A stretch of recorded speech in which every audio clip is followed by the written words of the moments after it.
हाँ जी बच्चे, आज हमने अपना 5th चैप्टर स्टार्ट करना है इंडियन इकोनॉमी का, that is Indians foreign trade.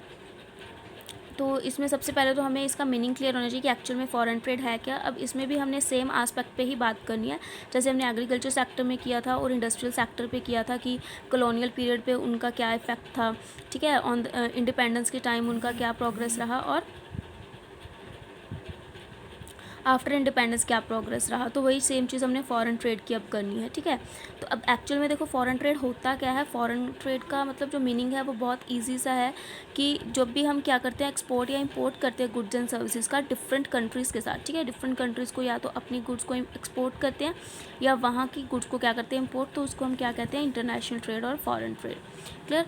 तो यहाँ पर उन्होंने थोड़ा सा उसका मीनिंग इलेबोरेट किया है कि जब भी डोमेस्टिक प्रोडक्शन होती है, ठीक है, डोमेस्टिक कंजम्पशन के बाद मतलब डोमेस्टिकली जब हम उस चीज़ को कंज्यूम कर लेते हैं, अगर उसके बाद भी क्या है हमारे पास सरप्लस बच जाता है, तब हम क्या कर देते हैं उस सरप्लस को एक्सपोर्ट कर देते हैं अदर कंट्री में। क्यों? अपनी मनी को अर्न करने के लिए, ठीक है, कि मतलब डोमेस्टिक प्रोडक्शन हुई, डोमेस्टिक प्रोडक्शन में जब हमने डोमेस्टिक कंजम्पशन माइनस कर दी, ठीक है, क्योंकि डोमेस्टिकली भी तो उन चीज़ों की ज़रूरत होती है ना, तो जब वो सरप्लस आउटपुट बच जाता है तो उसको हम फिर क्या कर देते हैं एक्सपोर्ट कर देते हैं, ठीक है।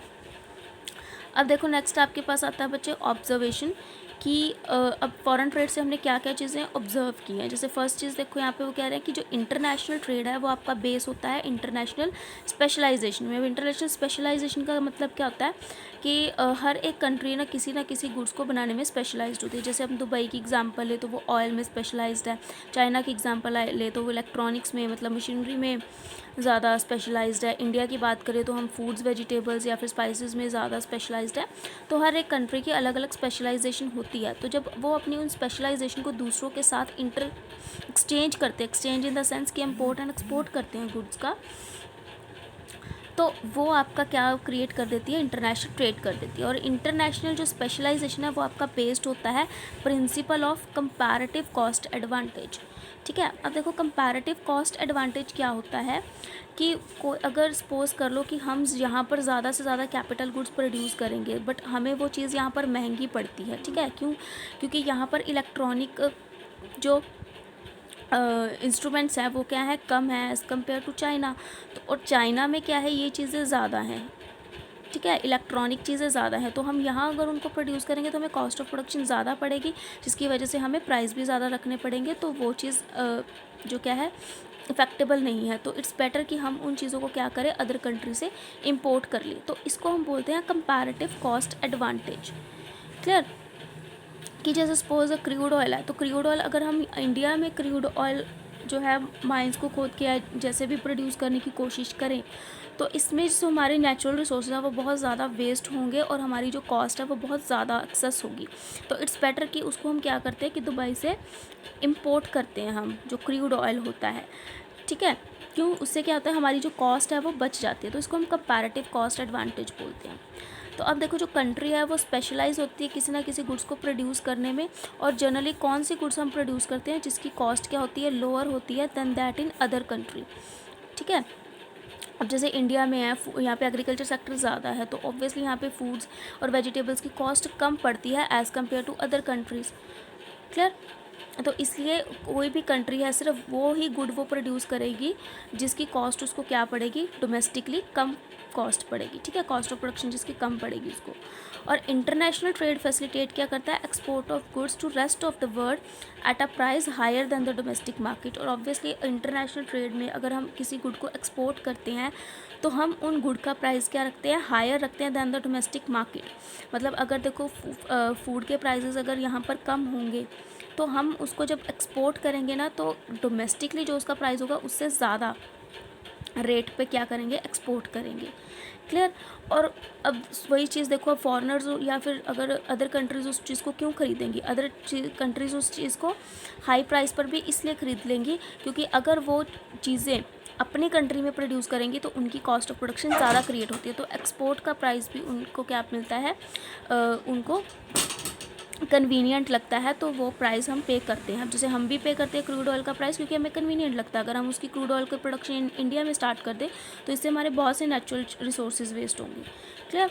तो फर्स्ट चीज़ क्या आती है कि import of goods at a price lower then in the domestic market, और हम उन चीज़ों का इम्पोर्ट करते हैं जिनका प्राइस क्या होता है, लोअर होता है इन द डोमेस्टिक मार्केट। मतलब जैसे मैं क्रूड ऑयल की एग्जांपल दे रही थी कि अगर हम बाहर से इम्पोर्ट करते हैं तो नो डाउट बाहर वाले हमें वो चीज़ महंगी बेच रहे हैं, बट हमें वो इम्पोर्ट क्या लग रहा है, सस्ता लग रहा है। क्यों? क्योंकि अगर हम उसकी प्रोडक्शन हमारी कंट्री में करेंगे तो उसकी कॉस्ट हमें ज़्यादा पड़ेगी। दैट्स वाई हम उन चीज़ों की क्या करते हैं, इम्पोर्ट करते हैं जिनको हम डोमेस्टिकली प्रोड्यूस नहीं कर सकते। क्लियर? नेक्स्ट बच्चे आपका आता है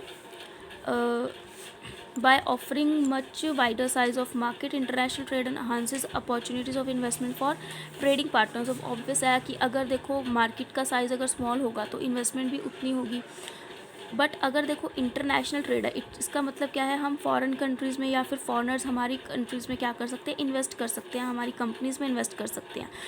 तो उससे क्या होगा, जो अपॉर्चुनिटीज़ इन्वेस्टमेंट की ज़्यादा होंगी फॉर ट्रेडिंग पार्टनर्स मतलब कि जिनका काम होता है इन्वेस्टमेंट करना अलग अलग कंपनीज़ में या अलग अलग कंट्रीज़ में। तो जैसे MNCs होती हैं तो उसमें डिफरेंट पर्सनस हैं, अलग अलग कंट्रीज़ के पर्सन जो है क्या करते हैं, अपना इन्वेस्टमेंट करते हैं। क्यों? For earning benefit, for the profit maximisation. ठीक है, और ऑब्वियस है अगर कंट्रीज़ में इन्वेस्टमेंट हायर होगी, मतलब कैपिटल अगर ज़्यादा होगी, ठीक है, तो इससे क्या है, आपकी GDP ग्रोथ भी क्या है, हायर होगी। नेक्स्ट बच्चे आता है आपका Indians foreign trade at the time of independence, कि अब देखो इंडिपेंडेंस के टाइम हमारा फॉरेन ट्रेड कैसा था। तो जनरली हमने ये चीज़ें ऑलरेडी की हुई हैं, फर्स्ट चैप्टर जो हमने किया था कॉलोनियल एक्सप्लॉयटेशन वाला, तो उसमें आपने इन सब चीज़ों को डिस्कस किया हुआ है, बट अगेन हम थोड़ा इसको डिस्कस कर लेते हैं कि अब सबसे पहले तो ये देखो कि इंडियन इकॉनमी जो है उस टाइम पे क्या सफ़र कर रही थी, colonial exploitations during the British region, की ब्रिटिश जो है वो काफ़ी उनका जो रूल्स हैं जो ब्रिटिशर्स की चलते थे, तो उस टाइम पे जो आपका इंडियंस फॉरेन ट्रेड था वो इतना बेनिफिशियल नहीं रहा इंडिया वालों के लिए। ठीक है, सेकेंड पॉइंट इसमें क्या था, जो ब्रिटिशर्स जो क्या करते थे, हमारे नेचुरल रिसोर्सेज को यूज़ करते थे, मतलब रॉ मटेरियल को यूज़ करते थे अपनी इंडस्ट्रियल आउटपुट को बनाने के लिए। ठीक है, रॉ मटेरियल तो हमारा लेते थे, बट अपनी कंट्री में उस रॉ मटेरियल से इंडस्ट्रियल गुड्स बनाते थे और उसी को अगेन हमें क्या कर देते थे, एक्सपोर्ट कर देते थे on the higher rates. Third point देखो, besides being a source of raw material the Indian economy is also exploited as a market for the British industrial goods. कहते हैं चाहे हम जो क्या थे, एक सोर्स थे रॉ मटेरियल का ब्रिटिशर्स के लिए, मतलब हम उनको ये क्या कर रहे थे, एक्सपोर्ट कर रहे थे अपने अकॉर्डिंग, तो हम क्या कर रहे थे, उनको एक्सपोर्ट कर रहे थे, बट एक्चुअल में ब्रिटिशर्स क्या कर रहे थे, हमें एक्सप्लॉयट कर रहे थे, क्योंकि ना तो कोई इंपोर्ट ड्यूटी थी ना एक्सपोर्ट ड्यूटी थी, तो हम बड़े ईजिली उनको रॉ मटेरियल दे देते थे, एक्सपोर्ट कर देते थे, और उनसे क्या करते थे, हैवी अमाउंट्स पे जो उनकी बनी हुई इंडस्ट्रियल गुड्स को क्या करते थे, कंज्यूम करते थे, तो वो हमारे लिए ज़्यादा बेनिफिशियल नहीं रहा था। फोर्थ पॉइंट देखो कि एक्सपोर्ट ऑफ रॉ मटेरियल है from India gave some impetus to the volume of its international trade. मतलब जो एक्सपोर्ट हम रॉ मटेरियल का करते थे वो एक तरह से हमें फोर्स करता था, मतलब इम्पेटस मतलब फोर्स करना, इंटरनेशनल ट्रेड की तरफ फोर्स कर रहा था, जिसमें एक्चुअली जो हमारे इंडियन हैंडीक्राफ्ट थे वो क्या थे, डिक्लाइन हो रहे थे। एक्चुअली ब्रिटिशर्स ने क्या किया था कि रॉ मटेरियल के एक्सपोर्ट को और हाँ, रॉ मटेरियल के इंपोर्ट को और इंडस्ट्रियल गुड के एक्सपोर्ट को उन्होंने क्या कर दिया था, ड्यूटी फ्री कर दिया था, मतलब कोई पे चार्जेस नहीं लगते थे। बट अगर जो इंडियन हैंडीक्राफ्ट्स को अगर हम एक्सपोर्ट करते थे तो उस पर उन्होंने हैवी ड्यूटी चार्ज की थी। क्यों? ताकि इंडिया जो है अपनी मार्केट ना क्रिएट कर सके ब्रिटिशर्स मार्केट में, इसलिए। तो ये बेसिकली एक क्या था, फोर्सेबिलिटी थी हमारे ऊपर इंटरनेशनल ट्रेड की। कहने को हम इंटरनेशनल ट्रेड कर रहे थे, बट एक्चुअल में वो था क्या, exploitation by the British government.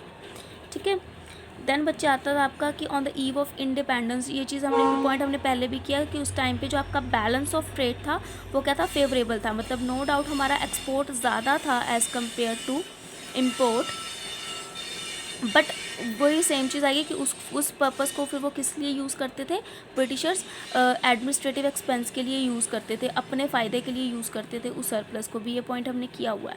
तो अब देखो उसके बाद फिर क्या हुआ था, चाहे उस इंडिपेंडेंस के टाइम पे वो फेवरेबल था, बट आफ्टर इंडिपेंडेंस एक टाइम पे क्या था, जो आपका बैलेंस था वो श्रंक आउट हो गया था, डाउन हो गया था। क्यों? क्योंकि उस टाइम पर हमने बिल्कुल ही इम्पोर्ट एक्सपोर्ट बंद कर दिया था, हमने इम्पोर्ट सब्सटीट्यूशन क्रिएट शुरू कर दिया था। मतलब याद होगा आपको ये पॉइंट, इम्पोर्ट सब्सटीट्यूशन की, हमने डोमेस्टिकली चीज़ों को प्रोड्यूस करना शुरू कर दिया था।